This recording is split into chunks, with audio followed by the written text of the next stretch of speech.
the missus has seen to it that I know my priorities. And today is a good, still day for me to, what's the word, really shine. I'll be right with you.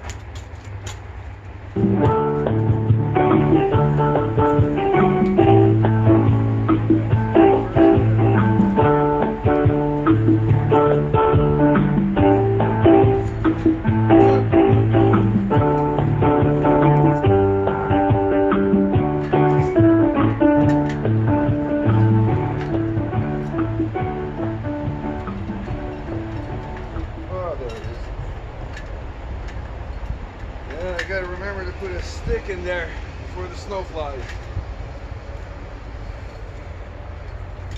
Yeah. Where's the bag of clothes picks?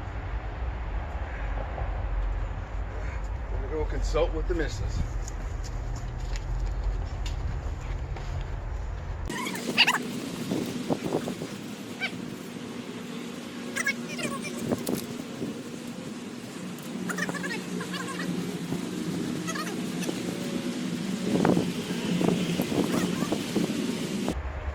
Again, good morning, and thank you for your patience. That takes care of the laundry. And as I said earlier, this is a day for me to really shine, as in moonshine. So, and I'm also planning to do a reading today, and I know it's been a long time, and this has been one weird year for all of us. And the whole premise of my book was being a survivalist and anticipating natural and man-made disasters. So I'm not going to get into the politics or the ramifications of this this current natural or man-made disaster. That's not my purpose for this book. And book 2 is coming out shortly. I've pretty much finished everything. I've approved all the revisions and the artwork. It's gone to the publisher now to be published. So that should be out shortly, 4 or 6 weeks. I'll keep you up to date. But now I've got to go and give you a bit of the tour of the still. Anyways, so first of all, let me just set this up. That's my, what they call Texas Trio stove. It's a smoker, it's a barbecue, and you also have a cooking, like a regular gas cooking station on it. And I have plenty of gas. So this here is fermented grape juice that's been fermenting for about 4 weeks now. Those are my fill jars, a bucket for putting water into the cooler where the coils go through to keep so the condensation will work, and that's where the distilled juice comes out of. And every time I have to change the water and cool it off, I open up the valves here, these valves right here, and it drains into the bucket of water, and of which this pail here will scoop up the water and put it back in there. It's a pretty simple procedure. And let me show you my last batch that I did. Oh, and by the way, this is for personal consumption and experimentation, because in the book, as you well know, they had to distill fuel for and alcohol for well, they had to distill alcohol for fuel, and also when they discovered oil, so that they could do some distillation of the oil for making gasoline, kerosene, diesel. So I'm taking you downstairs now to show you what I've already done. Now here's a picture of my last batch that I made when I first experimented and attempted it. And there's a piece of charred bourbon oak barrel, making it mellow. This one here's already been mellowed, and I poured it into a Canadian Club whiskey bottle. So this is how much I made with my last batch. I should be able to make much more with my new batch. Now I don't know if you can see the fire or not, but she's going pretty good. Temperature is see now about 20 degrees Celsius. Needs to be about 160 degrees Celsius. I mean 160 degrees Fahrenheit, sorry about that. But 160 to 170, that's when alcohol evaporates. And then it'll go through in the pot here where all the juice is. As you can see, there's more juice here to be done. Comes through the pipe, through the coils, and then condenses because of the cold water, in it here. Now the first 4, 5, 6 ounces that I'm going to be taking off of the distillation is primarily what they call the head. And the head is poison. Okay, it's good for a fuel starter, and it's good for a barbecue starter, but you don't drink that. That's pretty much that's why I have the skull and crossbones on there. You do not want to drink that. Then the next portion that comes off of here is called the heart. That's the good stuff, and that's the good stuff. Here, let me show it to you. Okay, see, it says the good stuff. So that'll be going into these bottles right here. But while I'm waiting for the concoction to warm up, let's get into some reading now. Resume my reading. I know it's been a long time. So where did we leave off? Oh yeah, we left off, I'll have to look at the date, chapter 19, the ruse and the experiment. Anyways, the last paragraph of the last time I read was, I'd just wait until Allison fell asleep before Jason and I took it, or told it. Then I'd allow them to see and handle the modules for themselves, and that's how they came to know about our little misadventure. No doubt you can see how they've responded. So, and this is Jackie speaking, so even after handling the modules, Andrea and your wife still didn't believe you guys. Friday night of October the 11th, 1996. It was nice to see the three of you still awake to greet us when we finally got to your home. I was pleasantly surprised. I know your dad usually likes to go to bed early and then gets up ridiculously early. We both caught ourselves laughing inwardly at that thought. It's a most peculiar sensation. Remember, at this time, Albert is aware of his telepathic powers. Ryan was only 2.5 at the time, right? He remained fast asleep in bed and never once stirred, even with your old lab priest's incessant barking. My wife and your mom gave each other warm embraces while your dad and I exchanged firm handshakes. The two of your boys immediately marched off into the house. Apparently you had gotten a new video game from your uncle and aunt. Hey, yeah, I remember. They had bought me a Game Boy console. That was a great gift. I bought a couple of extra games for it with my small allowance as well. I kind of miss it. Yeah, I can see that. I suggested before the rest of us go inside that everyone deeply breathe in that brisk, fresh, and clean Northern Ontario air. You don't get that fresh smell in Kitchener, do you? Oh, Dad, Andrea groaned. Kitchener's not that bad. The air's pretty much the same here as it is there. I can't notice any difference. I could. I've always been able to appreciate the difference. But then she was just being a difficult and probably tired 15-year-old. The night air was full of the sweet smell of autumn, as well as the faint aroma of wood burning in fireplaces.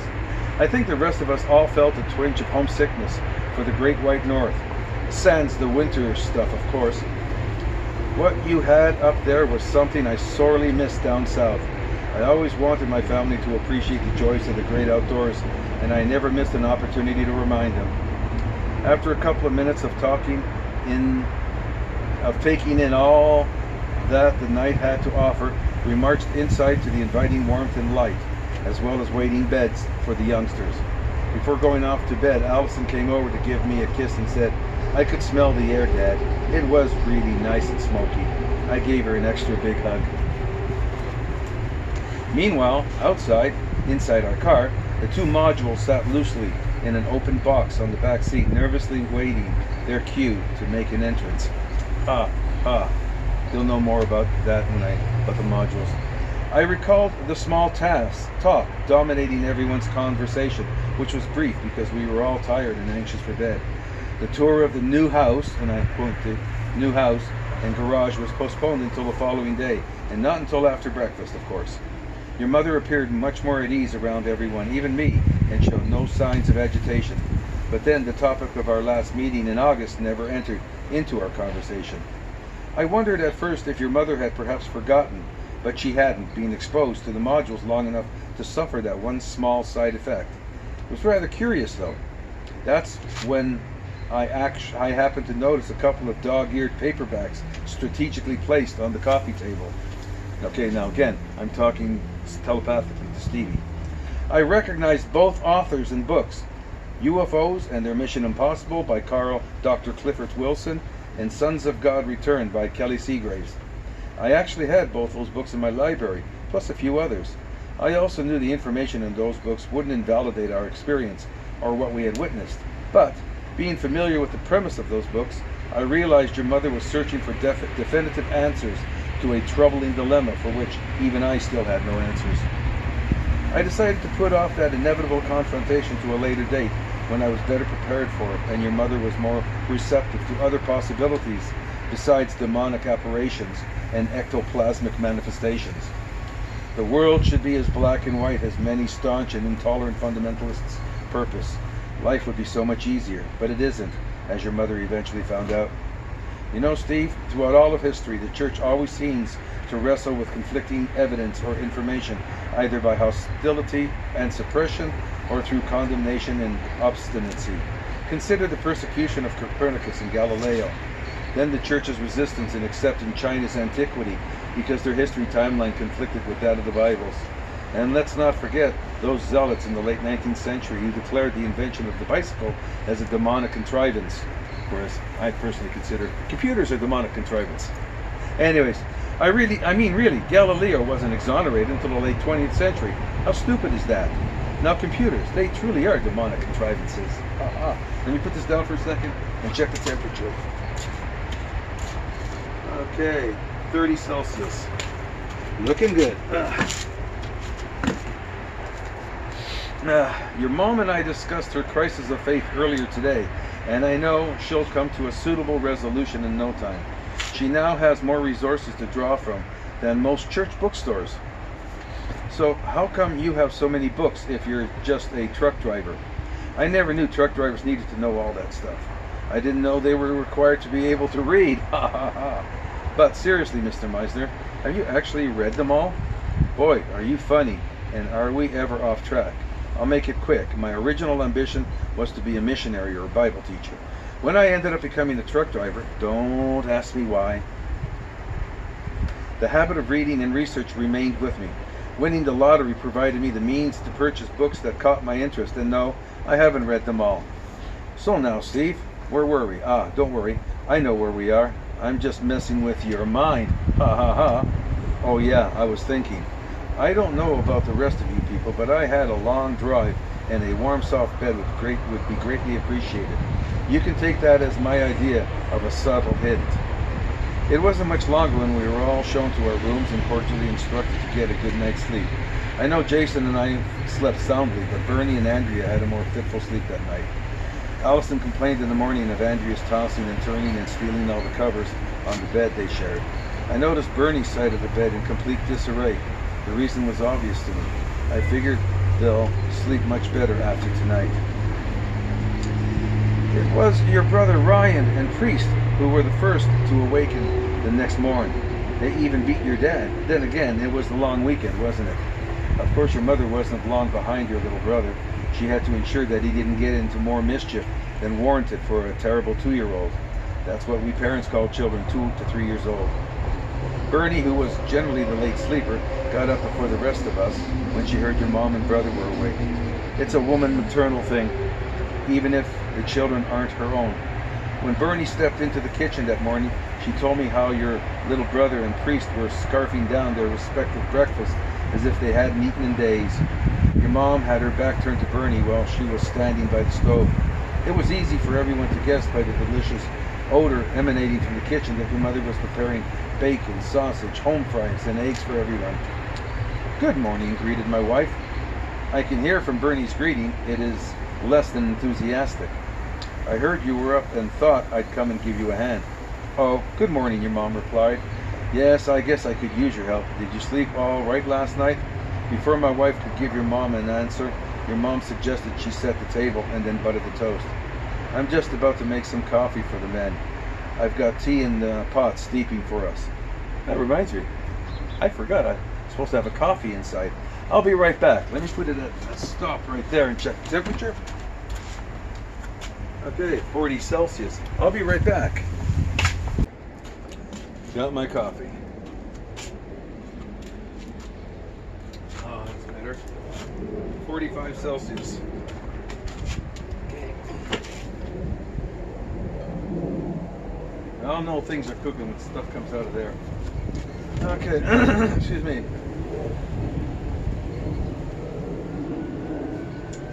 So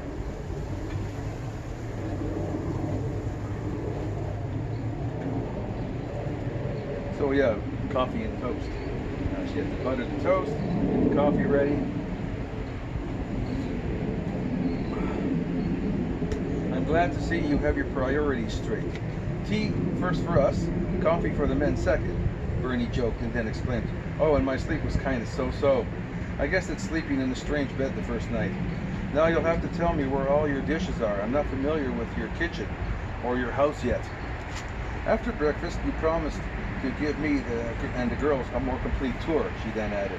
"We should have the men do the dishes while you're busy showing us the place. Don't you agree?" "I'll give you no argument there," your mother beamed at that suggestion. "It seems your mom knew my wife really meant you and Jason as the men who do the dishes. I know for a fact that your dad seldom did the dishes. As for me, I just never volunteered to do the dishes. Besides, I knew your dad would make sure I would be too busy to give it any consideration." With a little gentle persuasion from your mom, we all knew you and Jason would do the dishes. You guys were always good that way. "Mr. Meisner, sorry to interrupt again, but there's something I don't understand here. I can comprehend you telepathically reading my thoughts. Granted, I'll never be able to explain it, but right now, our past selves aren't even in the kitchen with my mom and your wife. How can you see and overhear their conversation? Remember earlier today I mentioned I was with your mother? Well, in the course of that session, I discovered I could listen in on a phone conversation she was having through her mind. This enabled me to hear both parties. I could even empathize with the emotions your mom was feeling at the moment. Furthermore, this capability isn't like we're eavesdropping, being on the outside and looking in. Rather, I'm learning this ability can amalgamate her recollections of that day with yours and then with mine. It then gets compressed or gets processed in my mind, almost like downloading mental files from numerous sources. After all, our brains are more powerful and efficient than any supercomputer. It's really fascinating considering I haven't a clue how it works, but I still use them. Oh, hang on. Then again, I don't have a clue how computers actually work, but I still use them. So, how much of my thoughts and memories have you downloaded? Can you see and hear everything in my mind? I sense some serious misgivings on your part. That's understandable, but hey, this is all new to me too, and my learning curve is at a steep angle. And don't forget, you and Jason may have this same gift or talent, or it could just be an added peculiarity of us being in this bizarre world. For the record, I caught glimpses of your discussion with Sean about the modules, okay? As well as that night you and your mom got detained, or as you like to say, arrested by the Colonel and his cronies. Now, for some of those thoughts I acquired from your mother earlier on. Whoa, I also just now learned from your thoughts that Tanya told you and Jason some interesting facts about her association with your brother. I see she also provided some useful insight into the actual crash investigation at the lake. We definitely need to check that out later. Sorry, Steve. Shaking your head won't dislodge me. You agreed to this session before we began. I didn't know what to anticipate either.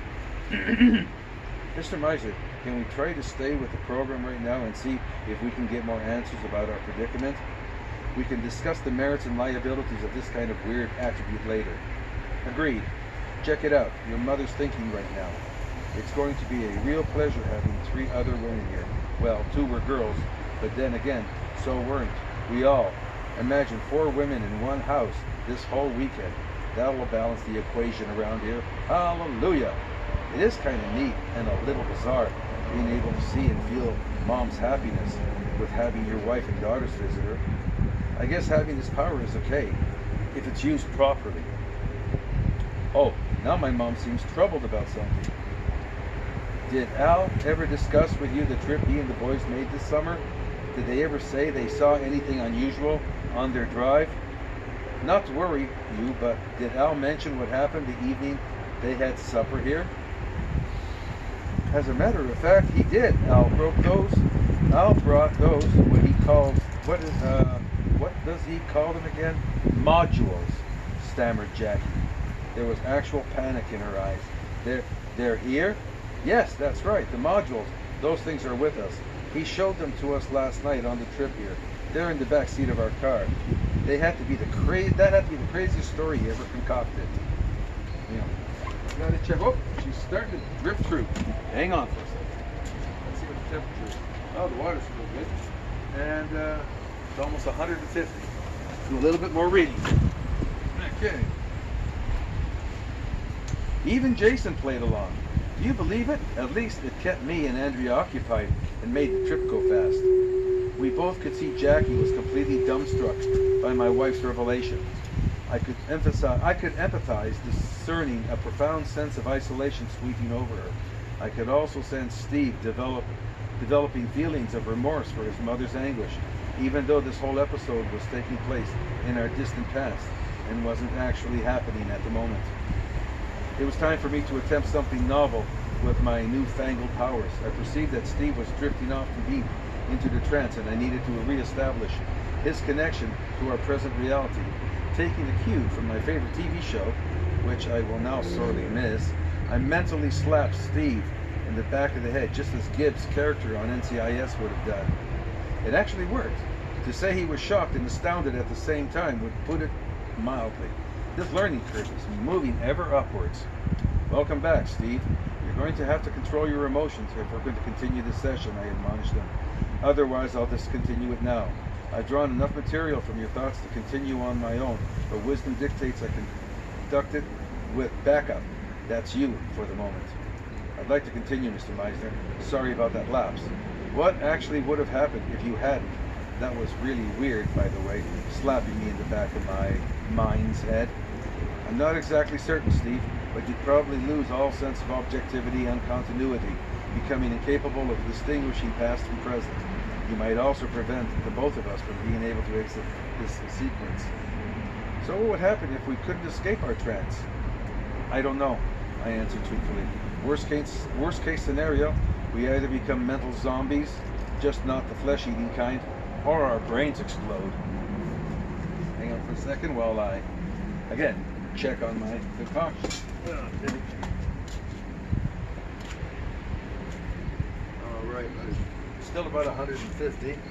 How's the fire? The fire's looking good. Yep. Well, time for another sip of coffee.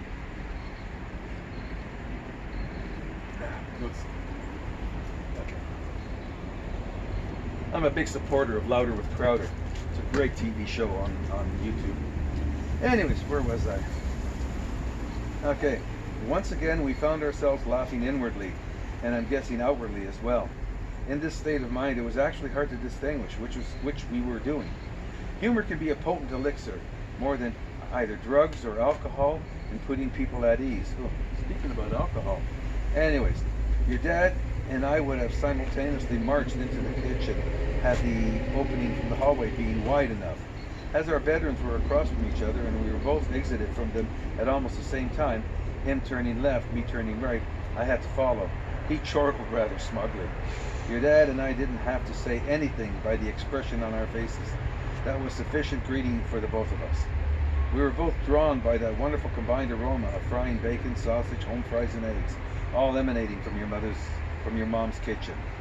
Your dad cut to the quick. Good morning, ladies. So how's the breakfast coming along?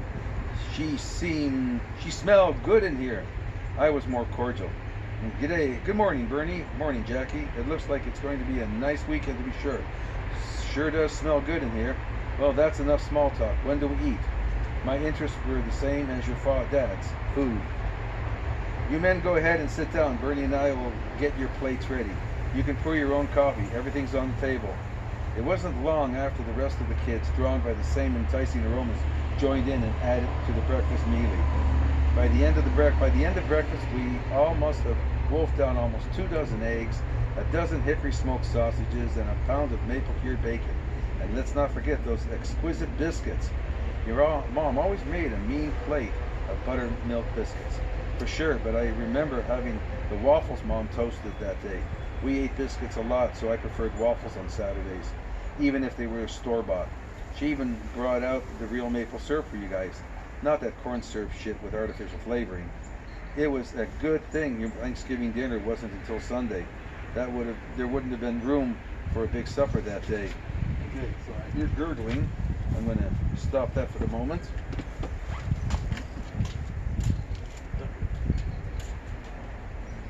Okay, so we're at 170. Turn this down a little bit. Okay. All right. Now, stuff that's coming out here right now, you can see got about an ounce of it. That's what they call the heads. That's the poison shit. That you don't drink. When you hear about people with stills, sometimes they want to save money, and so they just keep it with the whole batch. And then people drink this stuff, and some people go blind, some people die. That stuff here is good for fire starter. That's how much I got from the last batches. Hey, so we have 4 ounces. Water's getting warm now. Oh yeah, water's getting warm. So I'm gonna have to get a pail of water. Okay, ready to drain the hot stuff. Here we go.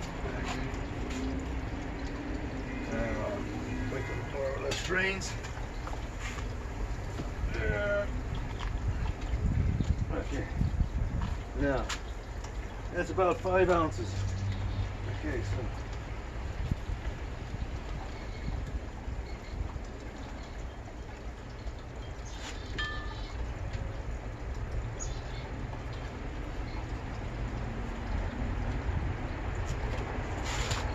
Yeah, by the way, you don't drink the heads.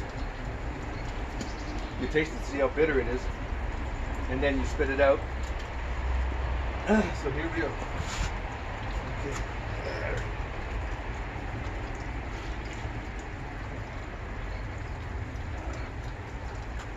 Gotta keep the water cool so the condensation works properly. As you can see,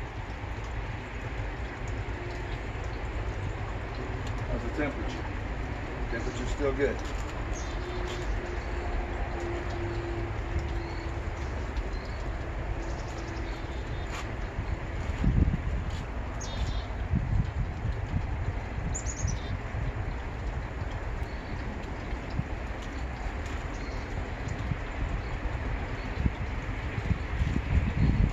Well, I did promise you folks with the readings that I would be doing interesting things or interviewing people or going to interesting places. So hopefully this is piquing your curiosity.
Operating one of these, you just don't start it up and walk away and do nothing. You have to stay constant vigilance, making sure that the water doesn't get too hot, otherwise you're not going to get proper condensation. And you want to make sure the temperature doesn't get too high. You don't want to burn your concoction. I wonder if I could.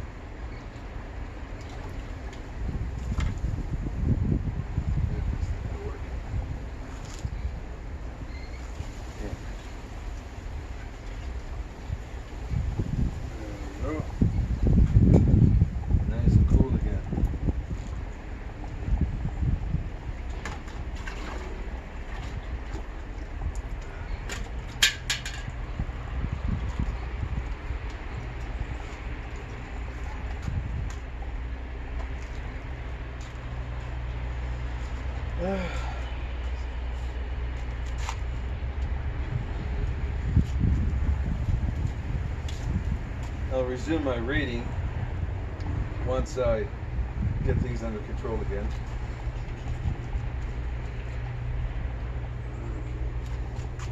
Temperature.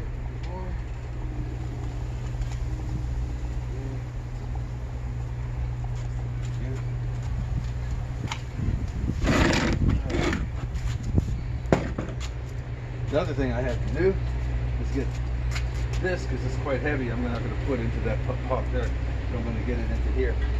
I have to do some siphoning.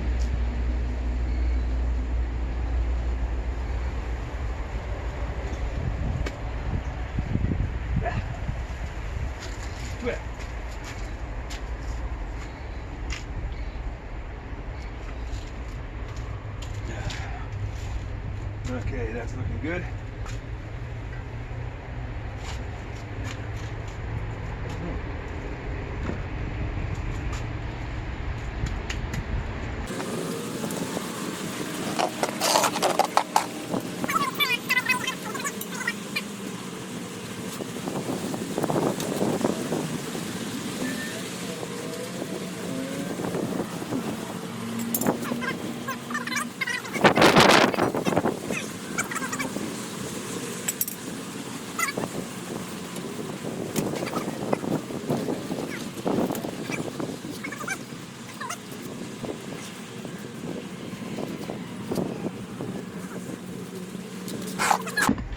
Some more reading in.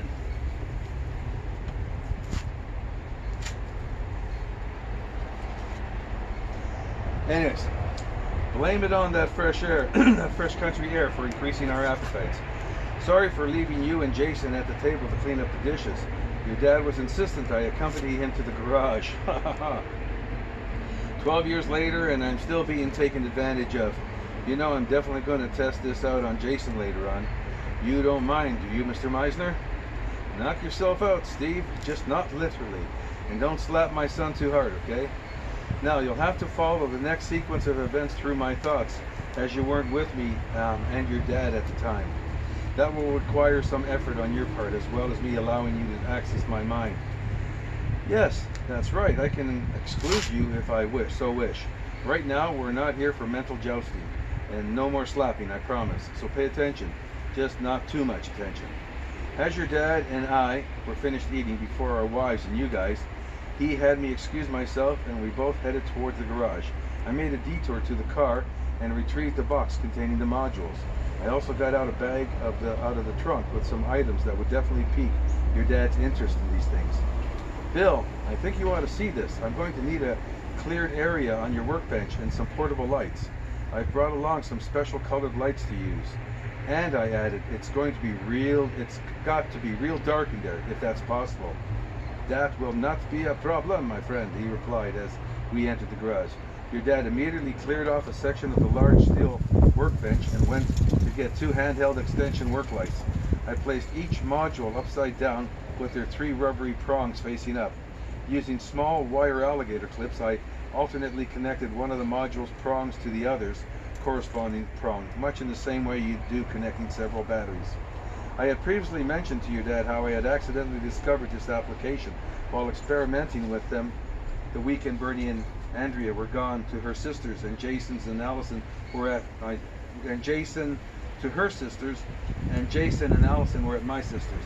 Your dad soon returned with the extension lights minus their light bulbs.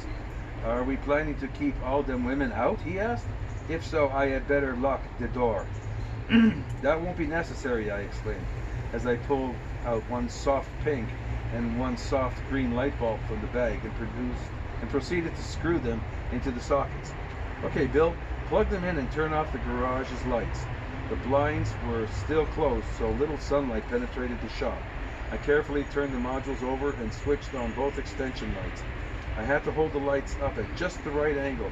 Your dad actually crowded me the whole while I was reconducting my previous experiment. Hang on.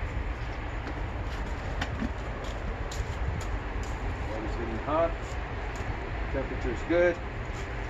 Okay. I now have over 8 ounces.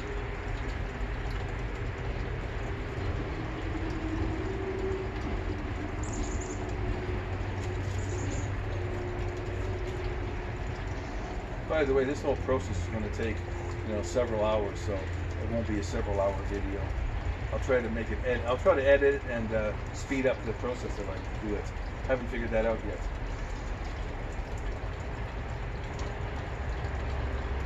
My videography and my editing skills are still on an upwards curve.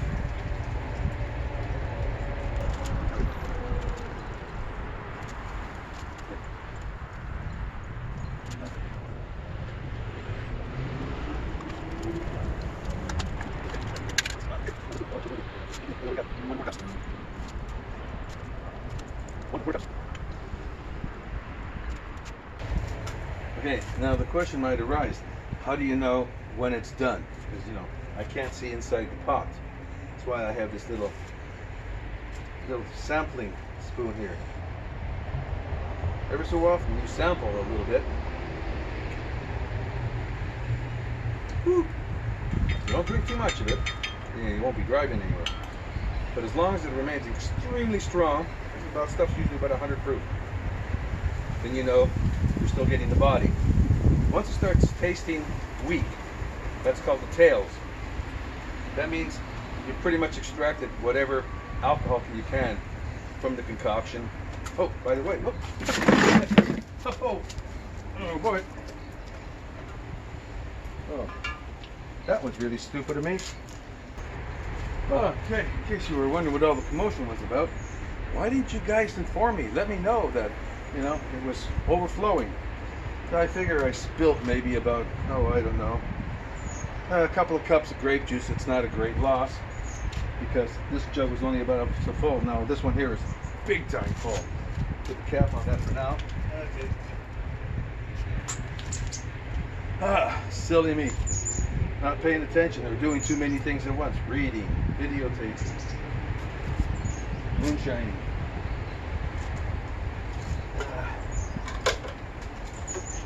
I am not a multi-dimensional person. Even though I'd like to think I am.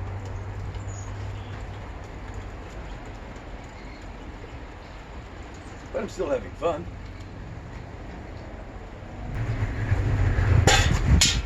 And how are we looking here? Looking good. Get the poison concoction away for the time being. And let's see now. Let's get back to doing some reading. Try to get this chapter finished. Okay. So anyways, holding a light in each hand, I slowly began to wave them in opposing circles approximately 15 inches above them. My right hand would travel in a counterclockwise direction while my left hand went clockwise. For a long time, nothing seemed to happen. Your dad was about to lose patience, accusing me of pulling his leg again with that crazy alien story. I assured him it wouldn't be long and to trust me. I even hypothesized that perhaps after being idle so long they required some time to warm up, just like an old car. He cracked a joke suggesting maybe the principle of mechanic and your spaceship technology was the same wherever you go, anywhere in the universe. Next time maybe I fixed their spaceship. Ha ha ha. No sooner had he finished laughing when a faint but familiar audible hum began to emit from both modules. We both watched closely as their acrylic surface took on a three-dimensional transparency. At first it was like looking through a window into a black and moonless night. Your dad was so intrigued now, he had to draw even closer to get a better look. See him? He was literally hovering over them and actually reached for both modules. Tabernacle! I cannot believe what I see. These things look so deep and wide. I never see such thing before. I am feeling some queer urge. Boy, your dad's accent gets really pronounced when he's excited, doesn't it? Incidentally, at that moment, I didn't recognize what his queer urge was. I had to explain that what was he witnessing belied their actual physical dimensions. I don't think he clearly understood my explanation, but no matter. Soon the modules were awash with tiny sparkles and flashes radiating in incalculable spectrum of colored lights. There were metallic blues, reds, golds, and silver orbiting yellow suns, streaking orange fireballs, and every other imaginable display of pyrotechnics you might see on a clear July 1st night sky. It seemed to fill the vast space within each module. Some lights arced while others swirled around like a rapidly flowing rainbow of shimmering metallic sequins. It was like witnessing the creation of a whole universe unfolding before our very eyes. For a moment, I too got caught off guard. The display was just mesmerizing, but it now no longer had the same ensnaring effect. It was only then I realized what your dad's queer urge was.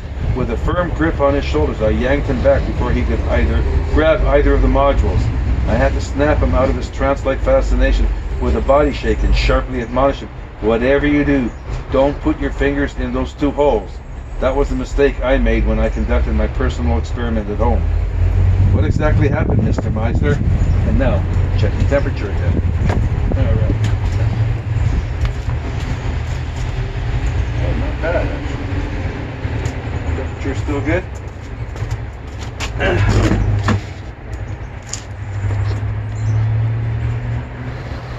I'll get to that. Let's not get ahead of ourselves. After your mom gave my wife and the girls a complete tour of your new home and arrived back at the kitchen, it was your mom who suggested you all go to the garage and see what your dad and I were doing. Yeah, me and Jason had just finished cleaning up the dishes and Mom was insistent we come along. Mom was kind of worried when she asked Allison if she'd mind remaining back at the house and keep an eye on Ryan. She must have figured you guys were doing something that Ryan wasn't supposed to see just yet. We'll come back to that shortly, Allison. We'll come back shortly, Allison, and relieve you, she promised her. Mom must have been really desperate to trust a 5-year-old to watch my 2.5-year-old brother. Anyway, back at the garage, I was explaining to your dad why he shouldn't insert his fingers into the center holes when the 4 of you walked in on us. I was also just about to turn the extension lights off. Why is it so dark in the garage, your mom had asked, remember? What are you two guys up to in here anyway? Quickly, I shouted from the back corner of the garage where we were conducting the experiment. Close the door and keep the lights off. I had planned to recreate the experiment for all of you later that night when it was completely dark, but here you all were at a most opportune occasion. I wouldn't have to lure you out here later on. To get you to come closer, I merely capitalized on all your curiosity. I baited all of you by suggesting you'd ruin the effects if you let in or turn on the lights. After what your dad had witnessed, he was the most adamant one of the two of us that you all join us. Everyone, all of you, come quickly. He was quite enthusiastic. Jackie, you must come over here and I show you what a wonderful thing Al has discovered. Tabernacle, these things, they really come out from outer space. Your mom just heaved a sigh of resignation and warily strolled over to us. Bernie walked beside her and encouraged her on. She even chided, "Let's play along with their joke." Andrea and you guys were more prompt in getting to the workbench. Okay.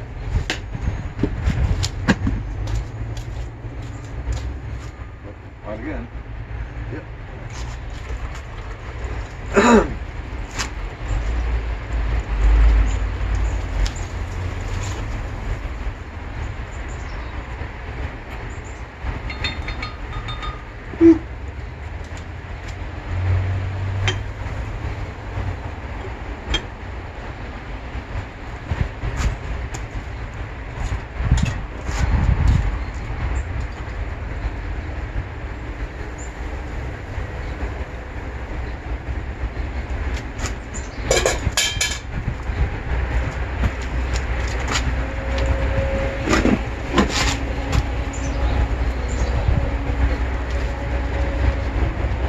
Sorry about that. Soon all of you were crowding around me. Everyone, please, I had to insist. A little breathing room, if you don't mind. Then, just like a magician, after he asked for some room, ensuring he had undivided attention, I proceeded to once again wave the pink and green lights in opposing circles over the modules. Everyone, including your mom this time, ignored my request and gathered in closer around me. Your dad reluctantly stepped aside to make room for the others, and soon you were all invoking oohs and ahs as you became witnesses to the most spectacular and phenomenal display of lights and colors any of you had ever seen, and that included the Aurora Borealis. See everyone? See? Everyone stood there spellbound, completely mesmerized by what they saw. I had to caution everyone that whatever you do, do not insert your fingers into the center holes. I'll explain why later, as I told you. It is okay to touch them. I even encourage you to do so, and all of you did. Can you feel the droning hum that's emanating from them? I asked. If you look into the modules with your hands on them, you'll actually feel a soothing and pleasant effect. Your mother, true to form and her Scottish stubbornness, was the last to touch them. She hesitated at first, but observing the peaceful expression on everyone else's face, she inhaled deeply and resignedly placed her hands on them. As you found out, the effects were gradual, but soon, by the look in her eyes and on her face, we knew your mom was now one of us, so to speak. Mr. Meisner, I'm not accusing you of any wrongdoing or directly blaming you for involving my family in the whole modules. Sorry, but I'm going to call it the whole module fiasco. But I'm kind of wondering if everything would have turned out different had you not brought them up north with you that Thanksgiving. What compelled you to include us in your experience? I did not appreciate his tone of thought, and I thoughtfully let him know it. Yes, and yes to all your questions and accusations, Steve. Yes, go ahead and blame me. It was wrong. Yes, everything that happened to us is a fiasco, as far as I'm concerned. And finally, yes, everything would probably be different if I hadn't brought them up north. But before you pass final judgment on me, let me finish this session. I'm entitled to that much consideration. Remember what you said earlier about culpability. Following that inauspicious occasion, and whenever Allison and Ryan weren't present, we all discussed whether it would be in our best interest to split the modules up between us for safekeeping. I related to everyone how, in my experiment with the modules at home, I discovered that each individual one appeared to be unresponsive to the pink and green lights when separated from each other. I suspect each one is interconnected in some way that we don't understand just yet, probably never will, but this convinces me we should keep them apart. I personally don't feel any urgency to pursue further experimentation with the modules until we find someone we can trust and who may be better qualified. No insult to you, Bill.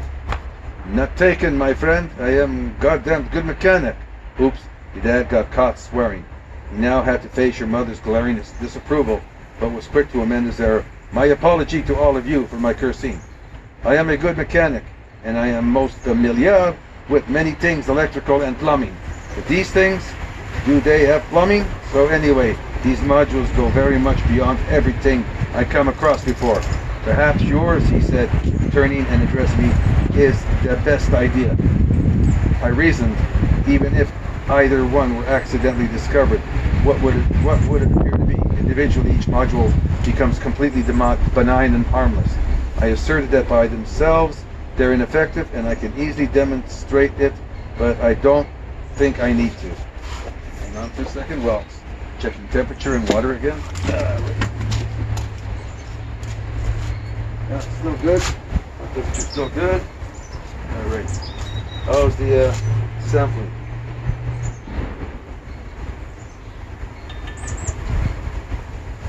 Oh yeah. Good. Still good.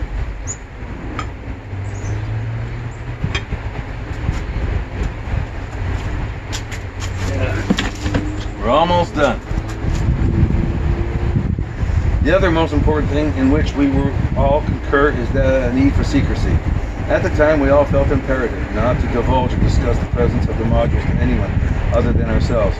I reminded all of you that unwanted publicity or exposure may adversely affect all our personal lives, our reputations, and possibly our careers. We all in turn began to assess how much we had to lose. Your dad wondered out loud how many customers he would attract to his new business if his neighbors thought he was a space cadet, or whether he could hang on to his new employee for that matter. My wife and your mother knew they might as well kiss their professional careers and ambitions goodbye. It was apparent to me, and I said so. How do you ladies think the financial and medical community feels about unstable, irrational people occupying their ranks? As for me, I've already been under the temporary care of psychiatrists for what little good they did for me.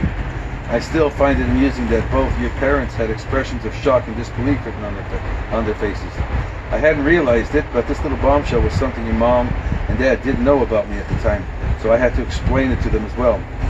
I had actually thought you, Steve, might have brought it up after our trip. I was even amazed my wife had not disclosed this information to your mom. So what does that tell all of you? If my wife felt so stigmatized about my psychological condition, how much more so if we announce our little visitation will we all be stigmatized? Anyway, I'd probably be deemed unfit to continue to drive and would probably lose my license and my job. There was also the kids to think about and how this might affect them in school and among their peers. We knew we couldn't count on any support from the scientific community or any such agencies. They had all demonstrated in the past they could not be trusted. Perhaps I was just getting paranoid. I sure as hell wasn't going to be like those others who naively and all too candidly divulged their experiences. Those people soon found out those agencies would either deny or discredit their story. I knew it would be no different for us if we informed those so-called experts of our real experience. They gain your confidence and secretly confiscate your modules without credit or reward. So for now, Sean, Allison, and Ryan were to know nothing of the modules, the crash of the spaceship, or their combined effects under the lights. Perhaps at some later time, we might reveal the whole story to them.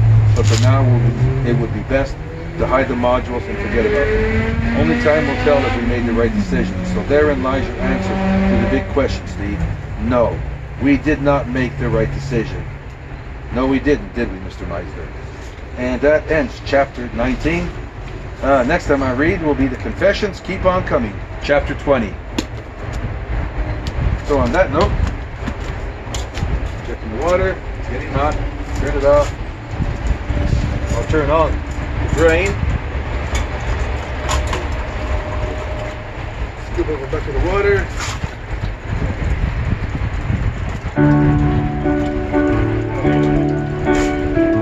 And that should be it for now. So cue in the closing theme music, and I think you've seen enough, and at the end I'll show you how much I made.